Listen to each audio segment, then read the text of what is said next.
The Art of War, by Sun Tzu, originally published 1910, Chapter 1. Laying Plans. 1. Sun Tzu said, "The art of war is of vital importance to the state." 2. It is a matter of life and death, a road either to safety or to ruin. Hence it is a subject of inquiry which can on no account be neglected. 3. The art of war, then, is governed by 5 constant factors, to be taken into account in one's deliberations, when seeking to determine the conditions obtaining in the field. 4. These are, 1. The moral law. 2. Heaven. 3. Earth. 4. The commander. 5. Method and discipline. 5 and 6. The moral law causes the people to be in complete accord with their ruler, so that they will follow him regardless of their lives, undismayed by any danger. 7.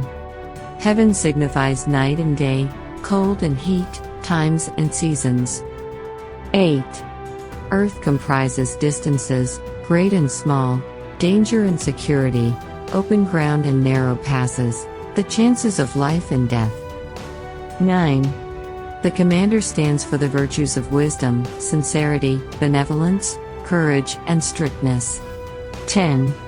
By method and discipline are to be understood the marshalling of the army in its proper subdivisions, the graduations of rank among the officers, the maintenance of roads by which supplies may reach the army, and the control of military expenditure. 11. These 5 heads should be familiar to every general. He who knows them will be victorious, he who knows them not will fail. 12. Therefore, in your deliberations, when seeking to determine the military conditions, let them be made the basis of a comparison, in this wise. 13. 1. Which of the 2 sovereigns is imbued with the moral law? 2. Which of the 2 generals has most ability? 3. With whom lie the advantages derived from heaven and earth? 4. On which side is discipline most rigorously enforced? 5. Which army is stronger? 6. On which side are officers and men more highly trained? 7. In which army is there the greater constancy both in reward and punishment? 14. By means of these 7 considerations I can forecast victory or defeat. 15. The general that hearkens to my counsel and acts upon it will conquer, let such a one be retained in command. The general that hearkens not to my counsel nor acts upon it will suffer defeat, let such a one be dismissed. 16. While heeding the profit of my counsel, avail yourself also of any helpful circumstances over and beyond the ordinary rules. 17. According as circumstances are favorable, one should modify one's plans. 18. All warfare is based on deception. 19. Hence, when able to attack, we must seem unable. When using our forces, we must seem inactive. When we are near, we must make the enemy believe we are far away. When far away, we must make him believe we are near. 20. Hold out baits to entice the enemy. Feign disorder, and crush him. 21. If he is secure at all points, be prepared for him.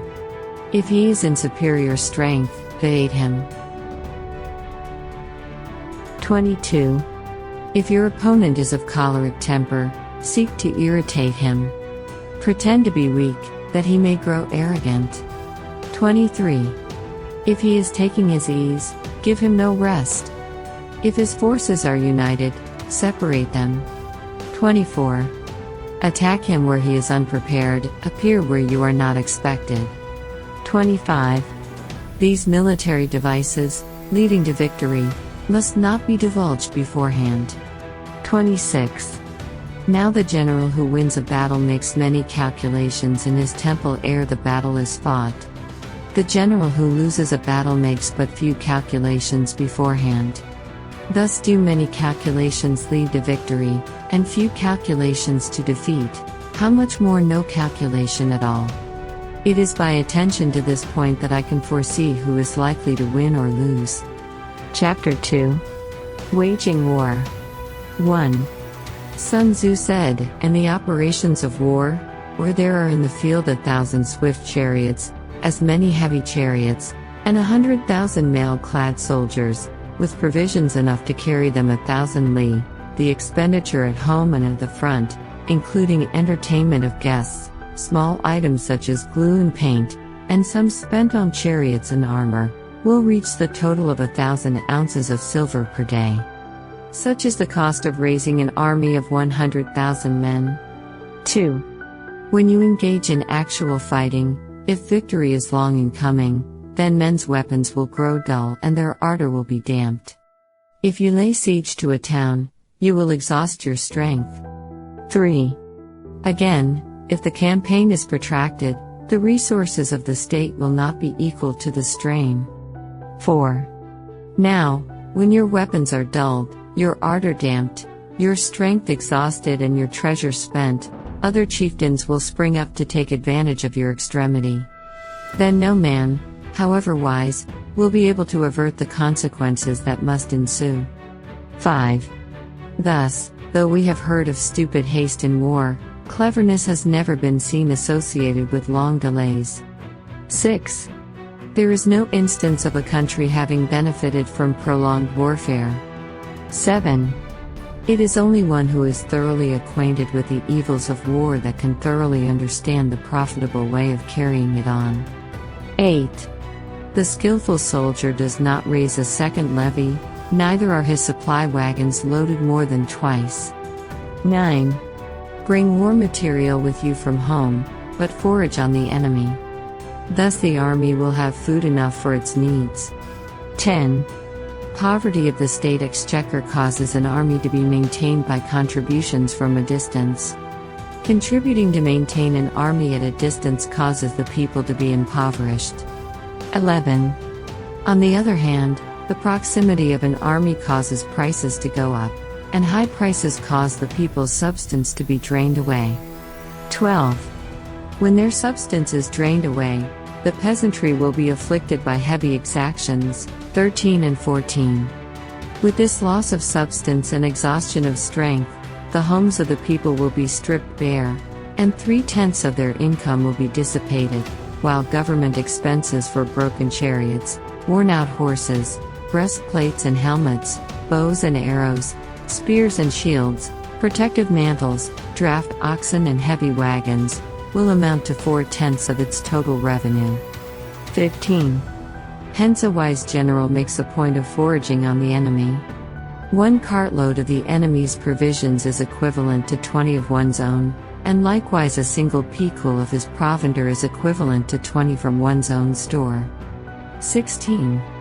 Now in order to kill the enemy, our men must be roused to anger, that there may be advantage from defeating the enemy, they must have their rewards. 17. Therefore in chariot fighting, when 10 or more chariots have been taken, those should be rewarded who took the first. Our own flags should be substituted for those of the enemy, and the chariots mingled and used in conjunction with ours. The captured soldiers should be kindly treated and kept. 18. This is called, using the conquered foe to augment one's own strength. 19. In war, then, let your great object be victory, not lengthy campaigns. 20. Thus it may be known that the leader of armies is the arbiter of the people's fate, the man on whom it depends whether the nation shall be in peace or in peril. Chapter 3. Attack by Stratagem. 1. Sun Tzu said, in the practical art of war, the best thing of all is to take the enemy's country whole and intact. To shatter and destroy it is not so good. So, too, it is better to recapture an army entire than to destroy it, to capture a regiment, a detachment or a company entire than to destroy them. 2. Hence to fight and conquer in all your battles is not supreme excellence. Supreme excellence consists in breaking the enemy's resistance without fighting. 3. Thus the highest form of generalship is to balk the enemy's plans. The next best is to prevent the junction of the enemy's forces, the next in order is to attack the enemy's army in the field, and the worst policy of all is to besiege walled cities. 4. The rule is not to besiege walled cities if it can possibly be avoided. The preparation of mantlets, movable shelters, and various implements of war will take up 3 whole months, and the piling up of mounds over against the walls will take 3 months more. 5.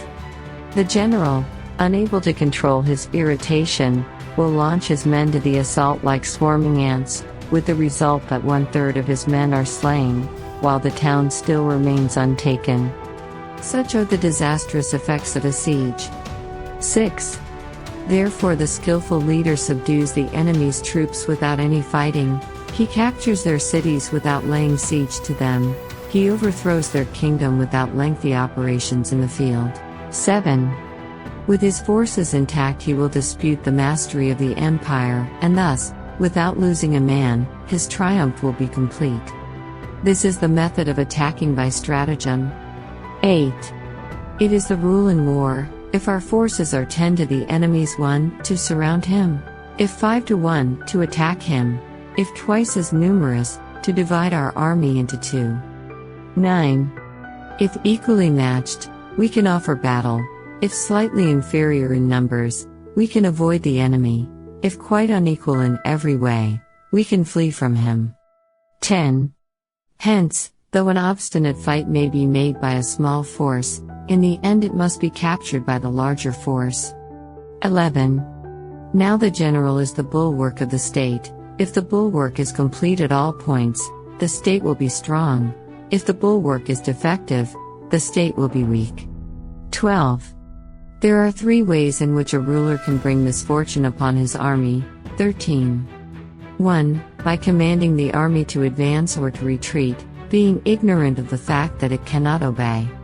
This is called hobbling the army. 14. 2. By attempting to govern an army in the same way as he administers a kingdom, being ignorant of the conditions which obtain in the army. This causes restlessness in the soldiers' minds. 15. 3. By employing the officers of his army without discrimination, through ignorance of the military principle of adaptation to circumstances. This shakes the confidence of the soldiers. 16. But when the army is restless and distrustful, trouble is sure to come from the other feudal princes. This is simply bringing anarchy into the army, and flinging victory away. 17. Thus we may know that there are 5 essentials for victory. 1. He will win who knows when to fight and when not to fight. 2. He will win who knows how to handle both superior and inferior forces. 3. He will win whose army is animated by the same spirit throughout all its ranks. 4. He will win who, prepared himself, waits to take the enemy unprepared. 5. He will win who has military capacity and is not interfered with by the sovereign. 18. Hence the saying, if you know the enemy and know yourself, you need not fear the result of 100 battles. If you know yourself but not the enemy, for every victory gained you will also suffer a defeat. If you know neither the enemy nor yourself, you will succumb in every battle. Chapter 4. Tactical Dispositions. 1. Sun Tzu said, the good fighters of old first put themselves beyond the possibility of defeat, and then waited for an opportunity of defeating the enemy. 2. To secure ourselves against defeat lies in our own hands, but the opportunity of defeating the enemy is provided by the enemy himself. 3. Thus the good fighter is able to secure himself against defeat, but cannot make certain of defeating the enemy. 4. Hence the saying, one may know how to conquer without being able to do it. 5. Security against defeat implies defensive tactics. Ability to defeat the enemy means taking the offensive. 6. Standing on the defensive indicates insufficient strength, attacking, a superabundance of strength. 7. The general who is skilled in defense hides in the most secret recesses of the earth. He who is skilled in attack flashes forth from the topmost heights of heaven. Thus on the one hand we have ability to protect ourselves, on the other, a victory that is complete. 8. To see victory only when it is within the ken of the common herd is not the acme of excellence. 9. Neither is it the acme of excellence if you fight and conquer and the whole empire says, "Well done." 10. To lift an autumn hair is no sign of great strength. To see the sun and moon is no sign of sharp sight. To hear the noise of thunder is no sign of a quick ear. 11. What the ancients called a clever fighter is one who not only wins, but excels in winning with ease. 12. Hence his victories bring him neither reputation for wisdom nor credit for courage. 13. He wins his battles by making no mistakes. Making no mistakes is what establishes the certainty of victory, for it means conquering an enemy that is already defeated. 14. Hence the skillful fighter puts himself into a position which makes defeat impossible, and does not miss the moment for defeating the enemy. 15. Thus it is that in war the victorious strategist only seeks battle after the victory has been won, whereas he who is destined to defeat first fights and afterwards looks for victory. 16. The consummate leader cultivates the moral law and strictly adheres to method and discipline, thus it is in his power to control success. 17. In respect of military method, we have, firstly, measurement, secondly, estimation of quantity, thirdly, calculation, fourthly, balancing of chances, fifthly, victory. 18. Measurement owes its existence to earth, estimation of quantity to measurement, calculation to estimation of quantity, balancing of chances to calculation, and victory to balancing of chances. 19. A victorious army opposed to a routed one is as a pound's weight placed in the scale against a single grain. 20. The onrush of a conquering force is like the bursting of pent-up waters into a chasm 1,000 fathoms deep. Chapter 5. Energy. 1. Sun Tzu said, "The control of a large force is the same principle as the control of a few men, it is merely a question of dividing up their numbers." 2. Fighting with a large army under your command is no wise different from fighting with a small one, it is merely a question of instituting signs and signals. 3. To ensure that your whole host may withstand the brunt of the enemy's attack and remain unshaken, this is effected by maneuvers direct and indirect. 4. That the impact of your army may be like a grindstone dashed against an egg, this is effected by the science of weak points and strong. 5. In all fighting, the direct method may be used for joining battle, but indirect methods will be needed in order to secure victory. 6. Indirect tactics, efficiently applied, are inexhaustible as heaven and earth, unending as the flow of rivers and streams, like the sun and moon, they end but to begin anew. Like the 4 seasons, they pass away to return once more. 7.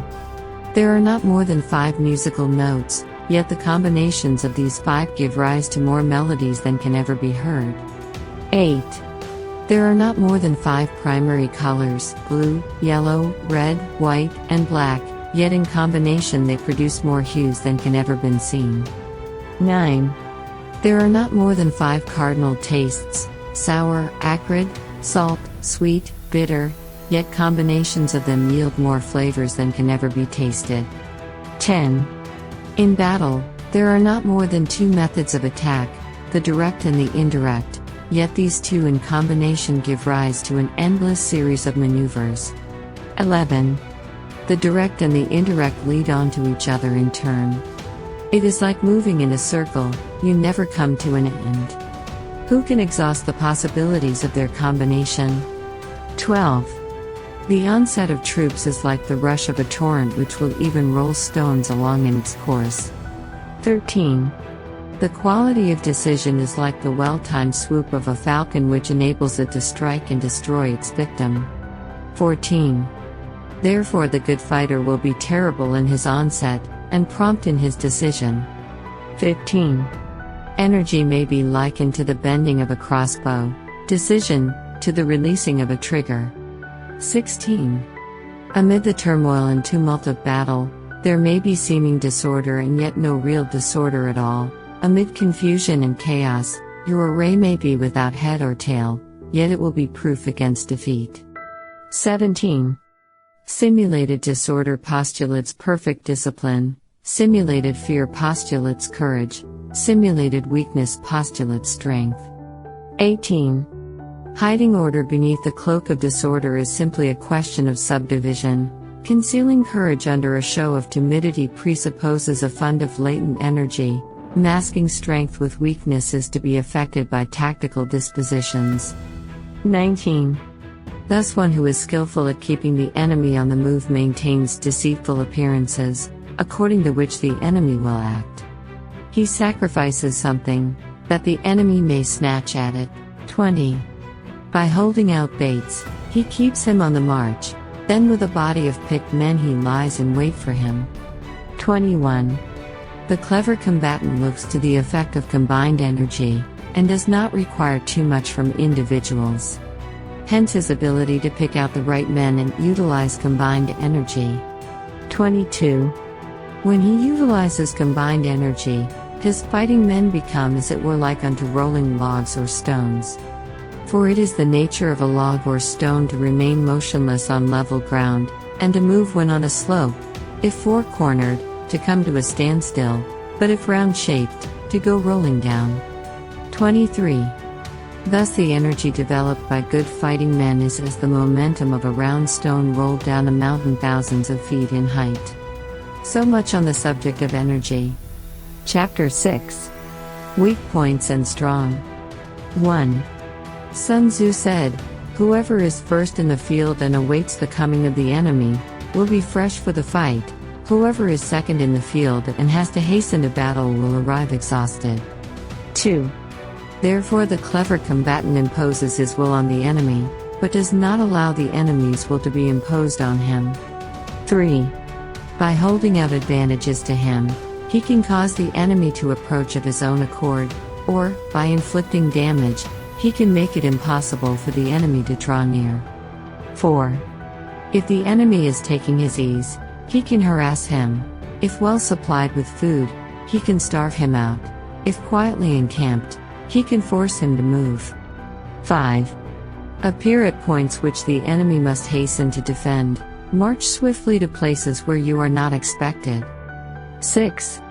An army may march great distances without distress, if it marches through country where the enemy is not. 7.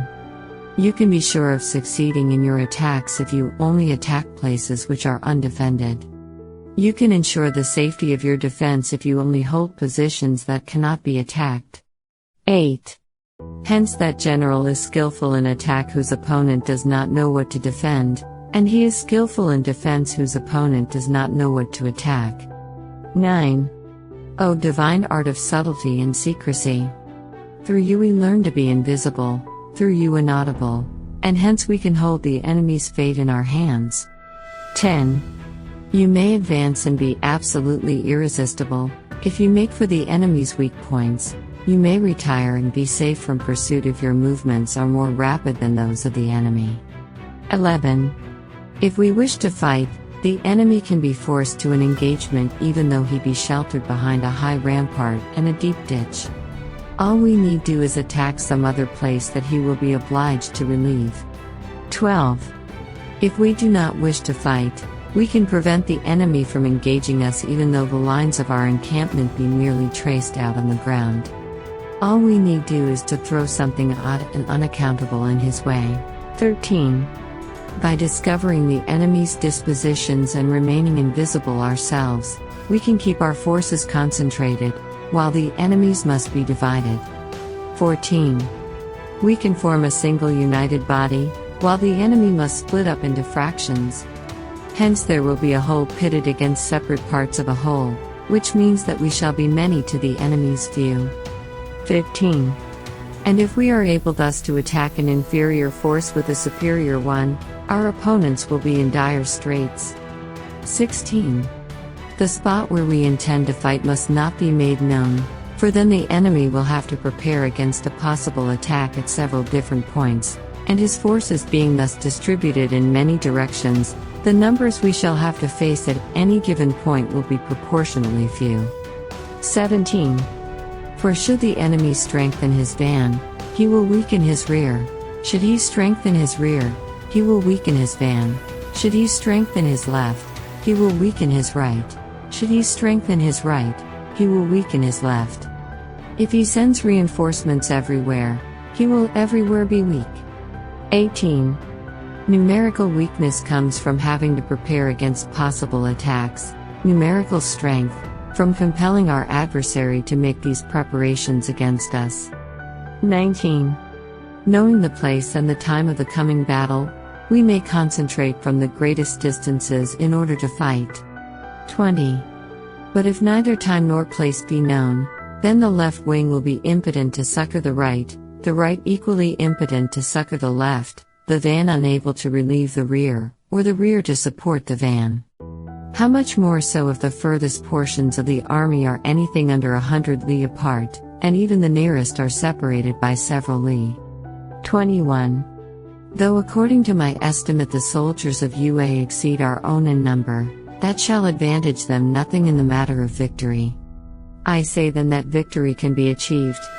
22. Though the enemy be stronger in numbers, we may prevent him from fighting.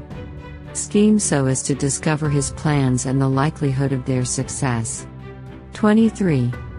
Rouse him, and learn the principle of his activity or inactivity.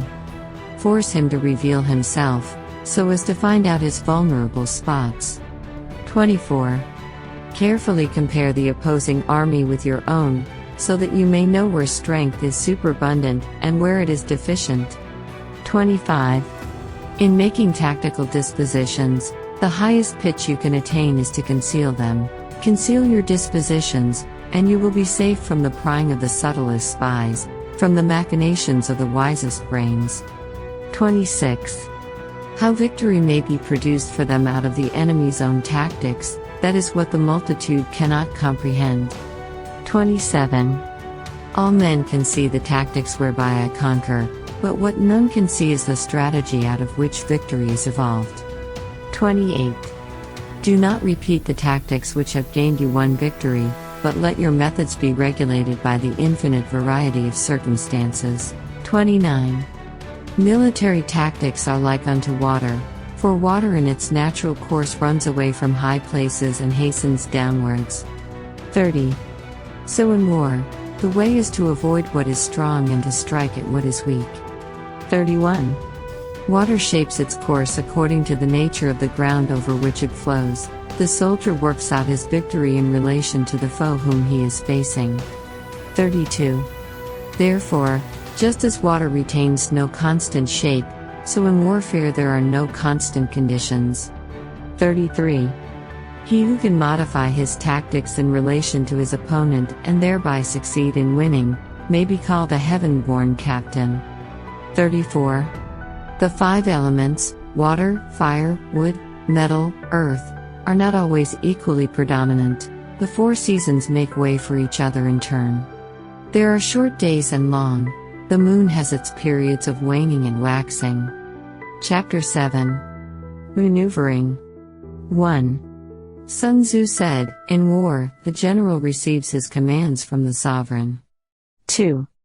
Having collected an army and concentrated his forces, he must blend and harmonize the different elements thereof before pitching his camp. 3. After that, comes tactical maneuvering, than which there is nothing more difficult. The difficulty of tactical maneuvering consists in turning the devious into the direct, and misfortune into gain. 4. Thus, to take a long and circuitous route, after enticing the enemy out of the way, and those starting after him, to contrive to reach the goal before him, shows knowledge of the artifice of deviation. 5. Maneuvering with an army is advantageous, with an undisciplined multitude, most dangerous. 6. If you set a fully equipped army in march in order to snatch an advantage, the chances are that you will be too late. On the other hand, to detach a flying column for the purpose involves the sacrifice of its baggage and stores. 7. Thus, if you order your men to roll up their buff coats, and make forced marches without halting day or night, covering double the usual distance at a stretch, doing 100 li in order to wrest an advantage, The leaders of all your 3 divisions will fall into the hands of the enemy. 8. The stronger men will be in front, the jaded ones will fall behind, and on this plan only 1/10 of your army will reach its destination. 9. If you march 50 li in order to outmaneuver the enemy, you will lose the leader of your 1st division, and only half your force will reach the goal. 10. If you march 30 li with the same object, 2/3 of your army will arrive. 11. We may take it then that an army without its baggage train is lost, without provisions it is lost, without bases of supply it is lost. 12. We cannot enter into alliances until we are acquainted with the designs of our neighbors. 13. We are not fit to lead an army on the march unless we are familiar with the face of the country, its mountains and forests, its pitfalls and precipices, its marshes and swamps. 14. We shall be unable to turn natural advantage to account unless we make use of local guides. 15. In war, practice dissimulation, and you will succeed. 16. Whether to concentrate or to divide your troops must be decided by circumstances. 17. Let your rapidity be that of the wind, your compactness that of the forest. 18. In raiding and plundering be like fire, in immovability like a mountain. 19. Let your plans be dark and impenetrable as night, and when you move, fall like a thunderbolt. 20. When you plunder a countryside, let the spoil be divided amongst your men. When you capture new territory, cut it up into allotments for the benefit of the soldiery. 21. Ponder and deliberate before you make a move. 22. He will conquer who has learnt the artifice of deviation. Such is the art of maneuvering. 23. The Book of Army Management says, on the field of battle, the spoken word does not carry far enough, hence the institution of gongs and drums. Nor can ordinary objects be seen clearly enough, hence the institution of banners and flags. 24. Gongs and drums, banners and flags, are means whereby the ears and eyes of the host may be focused on one particular point. 25. The host thus forming a single united body, is it impossible either for the brave to advance alone, or for the cowardly to retreat alone? This is the art of handling large masses of men. 26. In night fighting, then, make much use of signal fires and drums, and in fighting by day, of flags and banners, as a means of influencing the ears and eyes of your army. 27. A whole army may be robbed of its spirit, a commander-in-chief may be robbed of his presence of mind. 28. Now a soldier's spirit is keenest in the morning, by noonday it has begun to flag, and in the evening, his mind is bent only on returning to camp. 29. A clever general, therefore, avoids an army when its spirit is keen, but attacks it when it is sluggish and inclined to return. This is the art of studying moods. 30. Disciplined and calm, to await the appearance of disorder and hubbub amongst the enemy, this is the art of retaining self-possession. 31. To be near the goal while the enemy is still far from it, to wait at ease while the enemy is toiling and struggling, to be well fed while the enemy is famished, this is the art of husbanding one's strength. 32. To refrain from intercepting an enemy whose banners are in perfect order, to refrain from attacking an army drawn up in calm and confident array, this is the art of studying circumstances. 33. It is a military axiom not to advance uphill against the enemy, nor to oppose him when he comes downhill. 34. Do not pursue an enemy who simulates flight, do not attack soldiers whose temper is keen. 35. Do not swallow bait offered by the enemy. Do not interfere with an army that is returning home. 36. When you surround an army, leave an outlet free. Do not press a desperate foe too hard. 37. Such is the art of warfare. Chapter 8. Variation in tactics. 1. Sun Tzu said, in war, the general receives his commands from the sovereign, collects his army and concentrates his forces. 2. When in difficult country, do not encamp. In country where high roads intersect, join hands with your allies. Do not linger in dangerously isolated positions. In hemmed-in situations, you must resort to stratagem. In desperate position, you must fight. 3.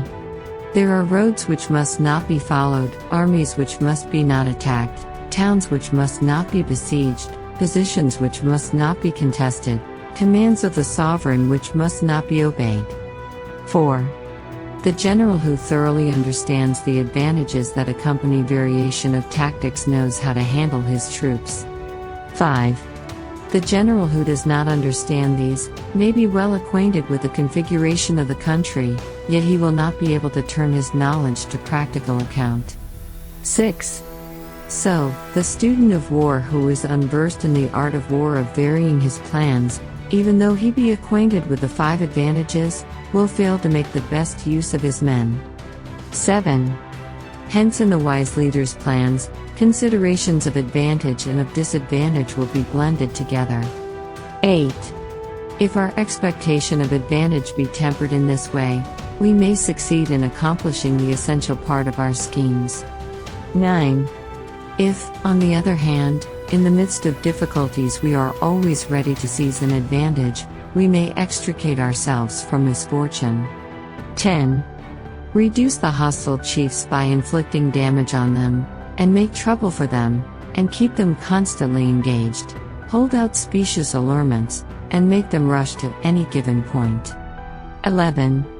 The art of war teaches us to rely not on the likelihood of the enemy's not coming, but on our own readiness to receive him, not on the chance of his not attacking, but rather on the fact that we have made our position unassailable.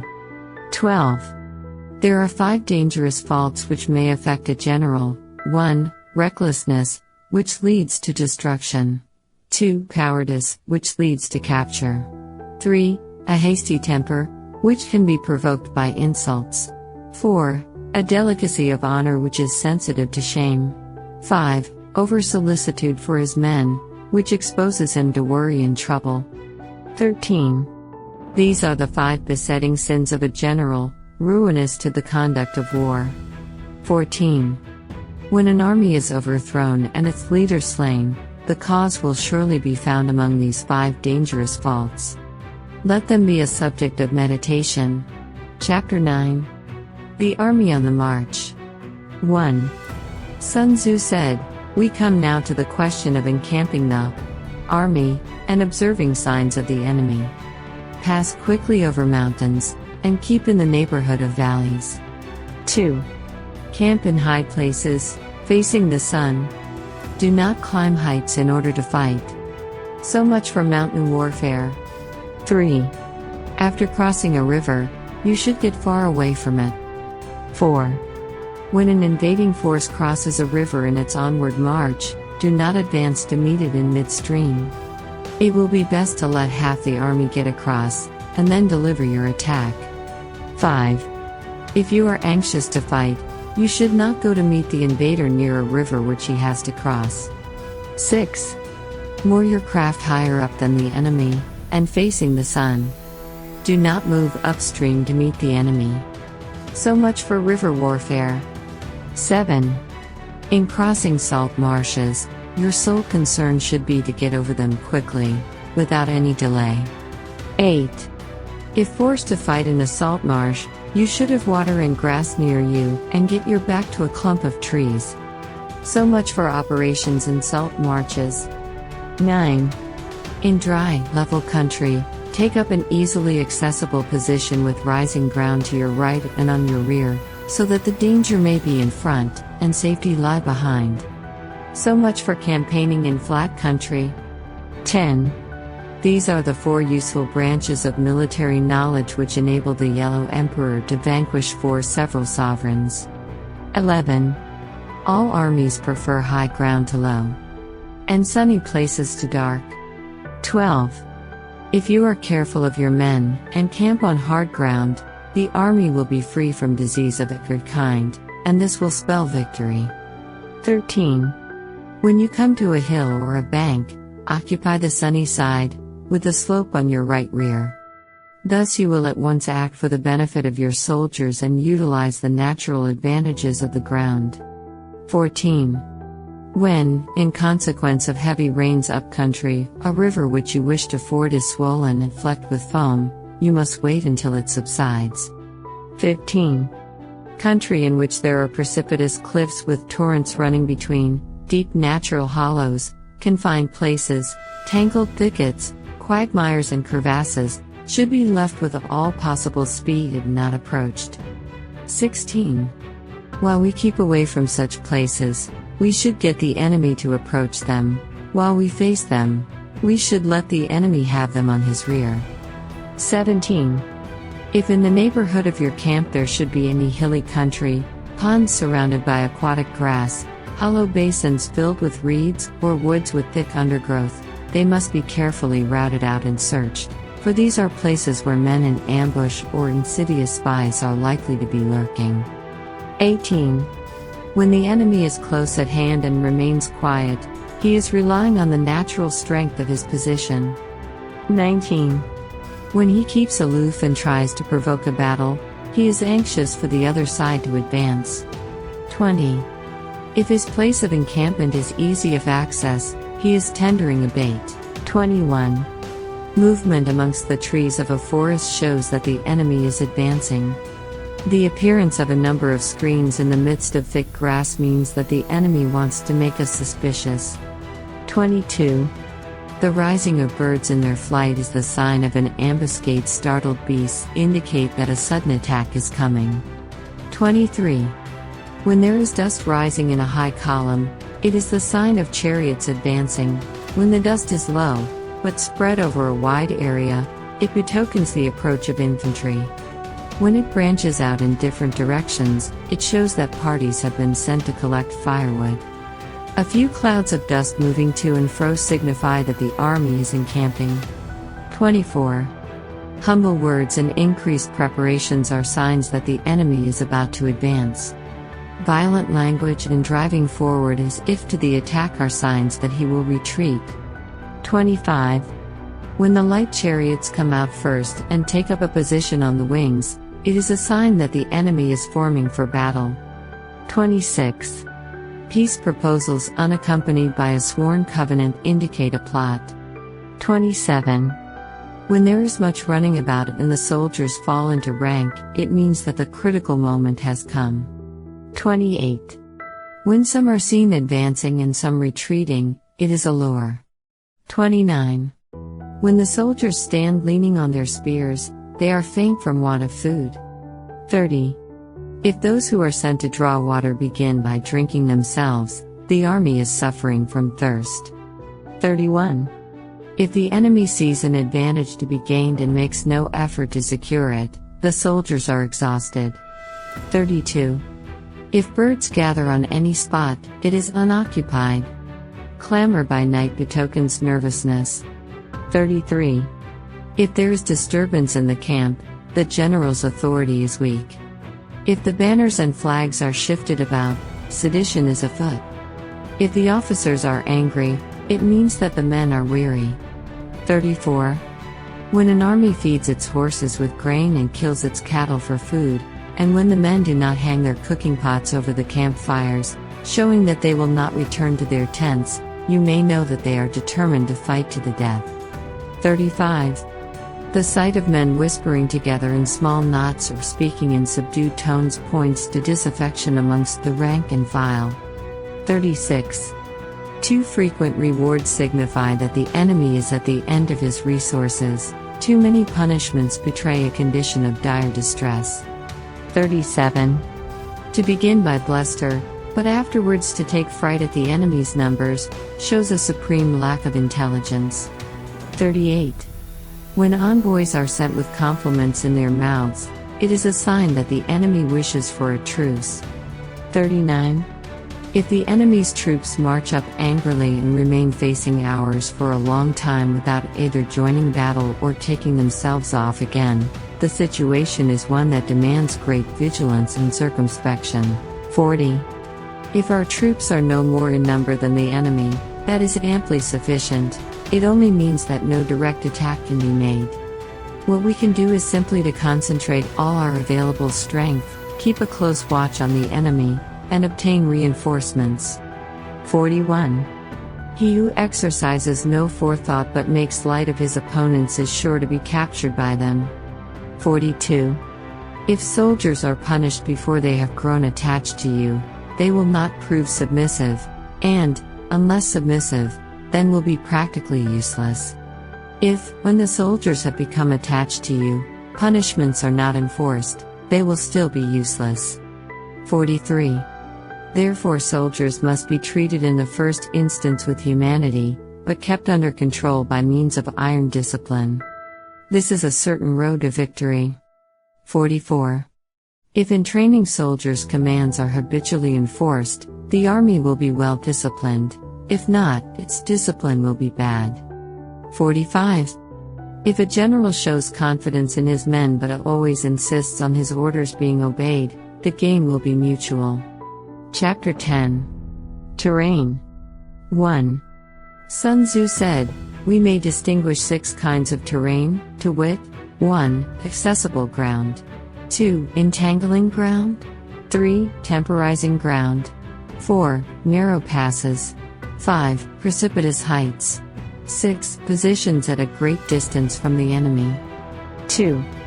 Ground which can be freely traversed by both sides is called accessible. 3. With regard to ground of this nature, be before the enemy in occupying the raised and sunny spots, and carefully guard your line of supplies. Then you will be able to fight with advantage. 4. Ground which can be abandoned but is hard to reoccupy is called entangling. 5. From a position of this sort, if the enemy is unprepared, you may sally forth and defeat him. But if the enemy is prepared for your coming, and you fail to defeat him, then, return being impossible, disaster will ensue. 6. When the position is such that neither side will gain by making the first move, it is called temporizing ground. 7. In a position of this sort, even though the enemy should offer us an attractive bait, it will be advisable not to stir forth, but rather to retreat, thus enticing the enemy in his turn. Then, when part of his army has come out, we may deliver our attack with advantage. 8. With regard to narrow passes, if you can occupy them first, let them be strongly garrisoned and await the advent of the enemy. 9. Should the army forestall you in occupying a pass, do not go after him if the pass is fully garrisoned, but only if it is weakly garrisoned. 10. With regard to precipitous heights, if you are beforehand with your adversary, you should occupy the raised and sunny spots, and there wait for him to come up. 11. If the enemy has occupied them before you, do not follow him, but retreat and try to entice him away. 12. If you are situated at a great distance from the enemy, and the strength of the two armies is equal, it is not easy to provoke a battle, and fighting will be to your disadvantage. 13.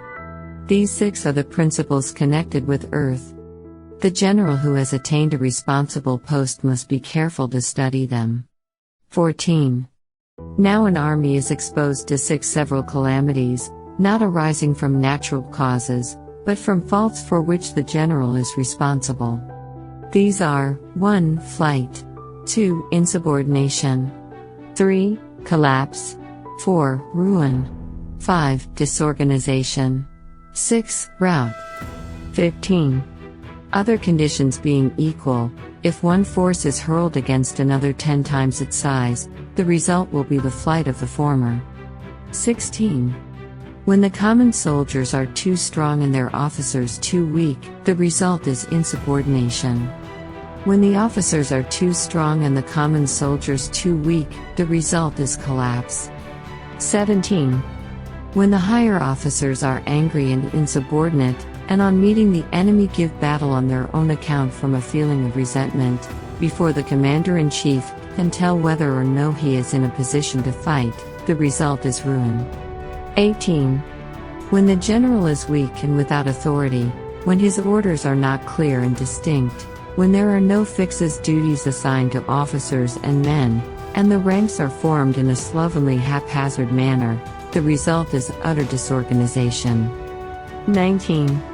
When a general, unable to estimate the enemy's strength, allows an inferior force to engage a larger one, or hurls a weak detachment against a powerful one, and neglects to place picked soldiers in the front rank, the result must be rout. 20.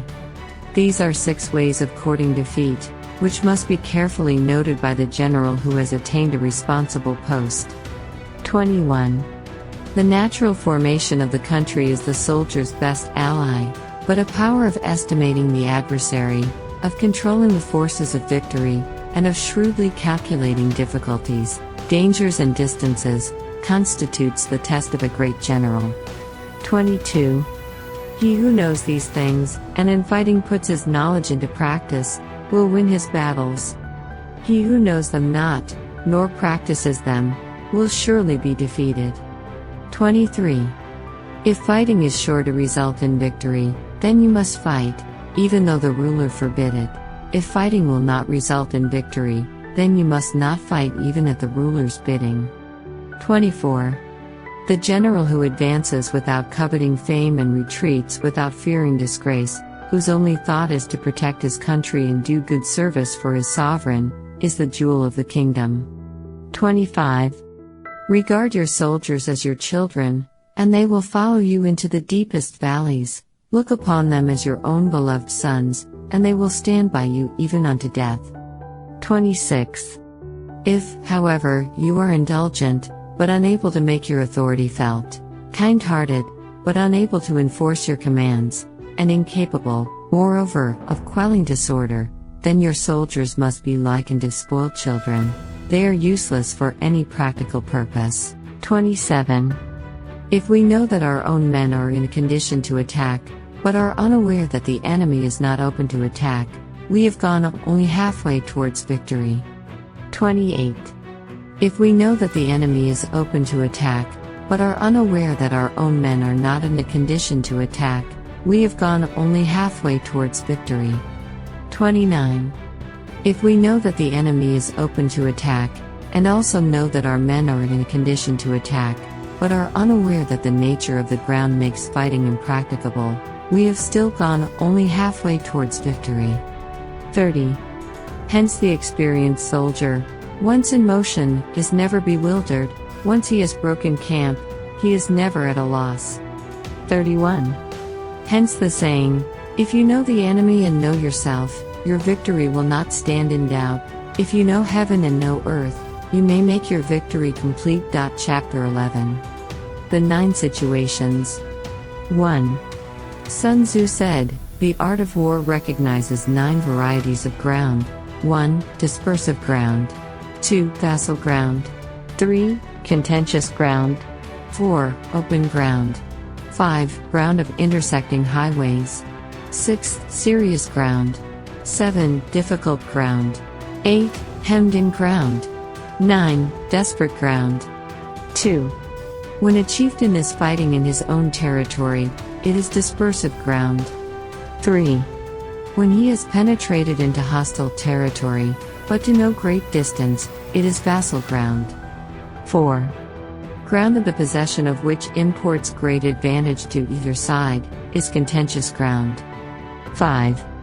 Ground on which each side has liberty of movement is open ground. 6. Ground which forms the key to 3 contiguous states, so that he who occupies it first has most of the empire at his command, is a ground of intersecting highways. 7. When an army has penetrated into the heart of a hostile country, leaving a number of fortified cities in its rear, it is serious ground. 8. Mountain forests, rugged steeps, marshes and fens, all country that is hard to traverse, this is difficult ground. 9. Ground which is reached through narrow gorges, and from which we can only retire by tortuous paths, so that a small number of the enemy would suffice to crush a large body of our men, this is hemmed-in ground. 10. Ground on which we can only be saved from destruction by fighting without delay is desperate ground. 11. On dispersive ground, therefore, fight not. On facile ground, halt not. On contentious ground, attack not. 12. On open ground, do not try to block the enemy's way. On the ground of intersecting highways, join hands with your allies. 13. On serious ground, gather and plunder. In difficult ground, keep steadily on the march. 14. On hemmed-in ground, resort to stratagem. On desperate ground, fight. 15. Those who were called skillful leaders of old knew how to drive a wedge between the enemy's front and rear, to prevent cooperation between his large and small divisions, to hinder the good troops from rescuing the bad, the officers from rallying their men. 16. When the enemy's men were united, they managed to keep them in disorder. 17. When it was to their advantage, they made a forward move, when otherwise, they stopped still. 18. If asked how to cope with a great host of the enemy in orderly array and on the point of marching to the attack, I should say, begin by seizing something which your opponent holds dear, then he will be amenable to your will. 19. Rapidity is the essence of war. Take advantage of the enemy's unreadiness, make your way by unexpected routes, and attack unguarded spots. 20. The following are the principles to be observed by an invading force. The further you penetrate into a country, the greater will be the solidarity of your troops, and thus the defenders will not prevail against you. 21. Make forays in fertile country in order to supply your army with food. 22. Carefully study the well-being of your men, and do not overtax them. Concentrate your energy and hoard your strength. Keep your army continually on the move, and devise unfathomable plans. 23. Throw your soldiers into positions whence there is no escape, and they will prefer death to flight. If they will face death, there is nothing they may not achieve. Officers and men alike will put forth their uttermost strength. 24. Soldiers when in desperate straits lose the sense of fear. If there is no place of refuge, they will stand firm. If they are in hostile country, they will show a stubborn front. If there is no help for it, they will fight hard. 25. Thus, without waiting to be marshaled, the soldiers will be constantly on the qui-vive. Without waiting to be asked, they will do your will. Without restrictions, they will be faithful. Without giving orders, they can be trusted. 26. Prohibit the taking of omens, and do away with superstitious doubts. Then, until death itself comes, no calamity need be feared. 27. If our soldiers are not overburdened with money, it is not because they have a distaste for riches. If their lives are not unduly long, it is not because they are disinclined to longevity. 28. On the day they are ordered out to battle, your soldiers may weep, those sitting up bedewing their garments, and those lying down letting the tears run down their cheeks. But let them once be brought to bay, and they will display the courage of a Chu or a Kuei. 29. The skillful tactician may be likened to the Shui January. Now the Shui Jan is a snake that is found in the Chang Mountains. Strike at its head, and you will be attacked by its tail. Strike at its tail, and you will be attacked by its head. Strike at its middle, and you will be attacked by head and tail both. 30. Asked if an army can be made to imitate the Shui Jan, I should answer, yes. For the men of Wu and the men of Yue are enemies, yet if they are crossing a river in the same boat and are caught by a storm, they will come to each other's assistance just as the left hand helps the right. 31. Hence it is not enough to put one's trust in the tethering of horses, and the burying of chariot wheels in the ground. 32. The principle on which to manage an army is to set up one standard of courage which all must reach. 33. How to make the best of both strong and weak, that is a question involving the proper use of ground. 34. Thus the skillful general conducts his army just as though he were leading a single man, willy-nilly, by the hand. 35. It is the business of a general to be quiet and thus ensure secrecy, upright and just, and thus maintain order. 36. He must be able to mystify his officers and men by false reports and appearances, and thus keep them in total ignorance. 37. By altering his arrangements and changing his plans, he keeps the enemy without definite knowledge. By shifting his camp and taking circuitous routes, he prevents the enemy from anticipating his purpose. 38. At the critical moment, the leader of an army acts like one who has climbed up a height and then kicks away the ladder behind him. He carries his men deep into hostile territory before he shows his hand. 39. He burns his boats and breaks his cooking pots. Like a shepherd driving a flock of sheep, he drives his men this way and that, and nothing knows whither he is going. 40. To muster his host and bring it into danger, this may be termed the business of the general. 41. The different measures suited to the 9 varieties of ground, the expediency of aggressive or defensive tactics, and the fundamental laws of human nature, these are things that must most certainly be studied. 42. When invading hostile territory, the general principle is that penetrating deeply brings cohesion, penetrating but a short way means dispersion. 43. When you leave your own country behind, and take your army across neighborhood territory, you find yourself on critical ground. When there are means of communication on all 4 sides, the ground is one of intersecting highways. 44. When you penetrate deeply into a country, it is serious ground. When you penetrate but a little way, it is facile ground. 45. When you have the enemy's strongholds on your rear and narrow passes in front, it is hemmed-in ground. When there is no place of refuge at all, it is desperate ground. 46. Therefore, on dispersive ground, I would inspire my men with unity of purpose.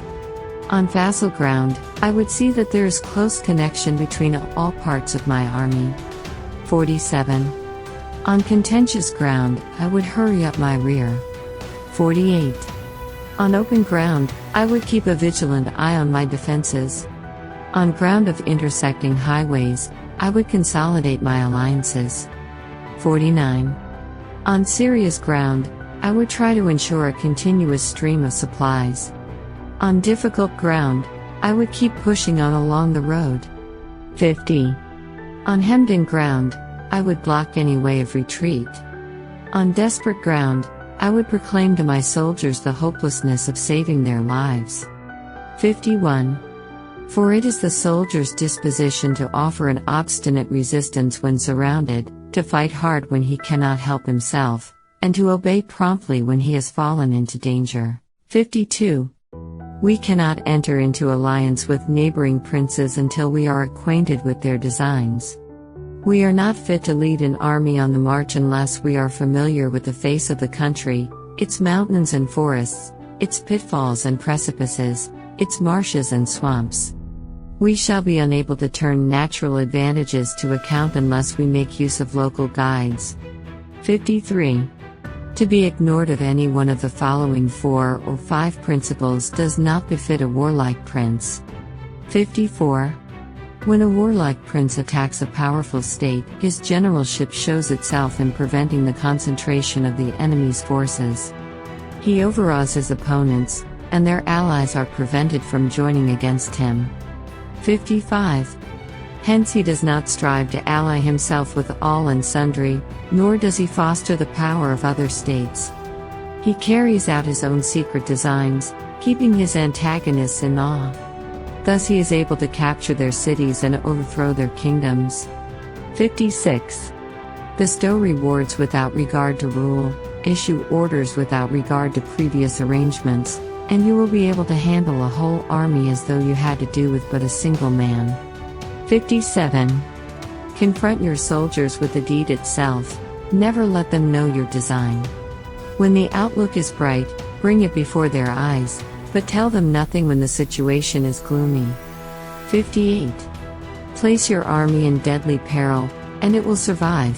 Plunge it into desperate straits, and it will come off in safety. 59. For it is precisely when a force has fallen into harm's way that is capable of striking a blow for victory. 60. Success in warfare is gained by carefully accommodating ourselves to the enemy's purpose. 61. By persistently hanging on the enemy's flank, we shall succeed in the long run in killing the commander-in-chief. 62. This is called ability to accomplish a thing by sheer cunning. 63. On the day that you take up your command, block the frontier passes, destroy the official tallies, and stop the passage of all emissaries. 64. Be stern in the council chamber, so that you may control the situation. 65. If the enemy leaves a door open, you must rush in. 66. Forestall your opponent by seizing what he holds dear, and subtly contrive to time his arrival on the ground. 67. Walk in the path defined by rule, and accommodate yourself to the enemy until you can fight a decisive battle. 68. At first, then, exhibit the coyness of a maiden, until the enemy gives you an opening. Afterwards emulate the rapidity of a running hare, and it will be too late for the enemy to oppose you. Chapter 12. The Attack by Fire. 1. Sun Tzu said, there are 5 ways of attacking with fire. The first is to burn soldiers in their camp, the second is to burn stores, the third is to burn baggage trains, the fourth is to burn arsenals and magazines, the fifth is to hurl dropping fire amongst the enemy. 2. In order to carry out an attack, we must have means available. The material for raising fire should always be kept in readiness. 3. There is a proper season for making attacks with fire, and special days for starting a conflagration. 4. The proper season is when the weather is very dry. The special days are those when the moon is in the constellations of the sieve, the wall, the wing or the crossbar, for these 4 are all days of rising wind. 5. In attacking with fire, one should be prepared to meet 5 possible developments. 6. 1. When fire breaks out inside the enemy's camp, respond at once with an attack from without. 7. 2. If there is an outbreak of fire, but the enemy's soldiers remain quiet, bide your time and do not attack. 8. 3. When the force of the flames has reached its height, follow it up with an attack, if that is practicable. If not, stay where you are. 9. 4. If it is possible to make an assault with fire from without, do not wait for it to break out within, but deliver your attack at a favorable moment. 10. 5. When you start a fire, be to windward of it. Do not attack from the leeward. 11. A wind that rises in the daytime lasts long, but a night breeze soon falls. 12. In every army, the 5 developments connected with fire must be known, the movements of the stars calculated, and a watch kept for the proper days. 13. Hence those who use fire as an aid to the attack show intelligence, those who use water as an aid to the attack gain an accession of strength. 14. By means of water, an enemy may be intercepted, but not robbed of all his belongings. 15. Unhappy is the fate of one who tries to win his battles and succeed in his attacks without cultivating the spirit of enterprise, for the result is waste of time and general stagnation. 16. Hence the saying, the enlightened ruler lays his plans well ahead, the good general cultivates his resources. 17. Move not unless you see an advantage, use not your troops unless there is something to be gained, fight not unless the position is critical. 18. No ruler should put troops into the field merely to gratify his own spleen, no general should fight a battle simply out of pique. 19. If it is to your advantage, make a forward move, if not, stay where you are. 20. Anger may in time change to gladness, vexation may be succeeded by content. 21. But a kingdom that has once been destroyed can never come again into being.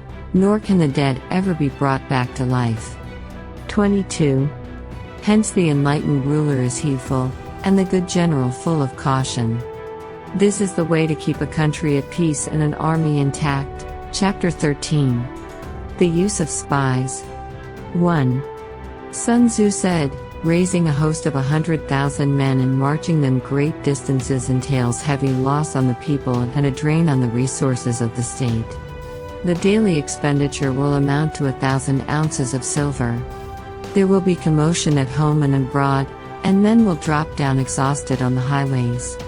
As many as 700,000 families will be impeded in their labor. 2. Hostile armies may face each other for years, striving for the victory which is decided in a single day. This being so, to remain in ignorance of the enemy's condition simply because one grudges the outlay of 100 ounces of silver in honors and emoluments, is the height of inhumanity.